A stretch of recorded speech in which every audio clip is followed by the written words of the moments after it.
Lagi rame kan Dr. Gladys sama SS yang melapor ke DPR RI untuk meminta mencabut STR dari dokter detektif.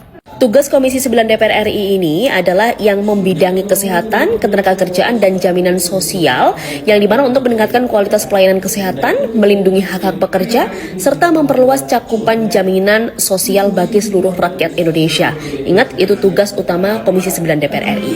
Jadi buat Dr. Gladys sama SS, kalau ingin mencabut dengan adanya STR yang dimiliki dokter detektif, ya bukan di DPR RI, Ibu, untuk pengaduannya, tapi di penegak hukum. Dan bisa langsung saja datang ke IDI atau Ikatan Dokter Indonesia, mintanya ke sana. Karena memang kan si dua owner ini tidak terima karena katanya merugikan customernya yang sudah memakai skincare-nya karena dilabeli overclaim sama Doktif ini kan. Seharusnya Anda sebagai owner yang memang memproduksi sebuah produk yang udah dipikirkan secara matang-matang, tapi pada saat meluncurkannya ke masyarakat overclaim atau tidak sesuai klaimnya dengan yang dituliskan, yang salah adalah ya pabrik Anda waktu bekerja sama itu di mana. Jadi logikanya kalian sebagai owner ya emosinya ke pabriknya, anjay.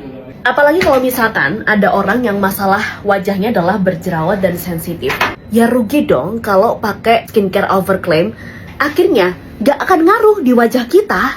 Terus selain itu juga aku tuh kalau nyari skincare bener-bener melihat orang yang review secara jujur dan tanpa buzzer. Karena sekarang jujur aja susah banget.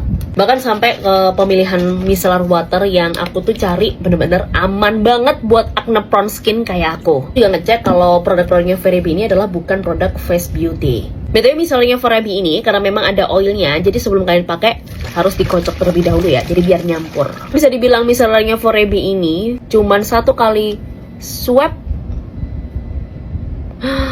sopan gue hilang. Nah, menghilangkan segala jenis dosa Anda di wajah. Sekali lagi, aku cobain lagi ya. Micellar waternya itu loh bagus, aku juga pakai. Ya kan? Bilangin, banyak yang suka. Makanya buat kalian ya, kalau pilih-pilih skincare terutama wajah kalian yang memang jenisnya acne prone skin, bener-bener sekarang harus pinter-pinter banget milih, sering-sering nyari Hanes reviewnya. Karena jangan sampai kalian udah beli mahal-mahal berkali-kali, tapi ternyata gak ada yang ngaruh di wajah kalian. Terus banyak orang yang bilang kan kalau wajah berjerawat itu memang harus diminismalisirin, namanya ada gesekan. Makanya harus cari micellar water yang pada saat di aplikasi ini tuh bener-bener minim gesekan alias effortless. Jadi nggak bikin wajah kalian iritasi.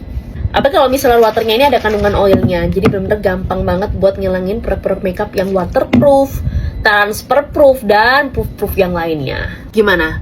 Masih mau asal-asalan pilih skincare lagi? Hah?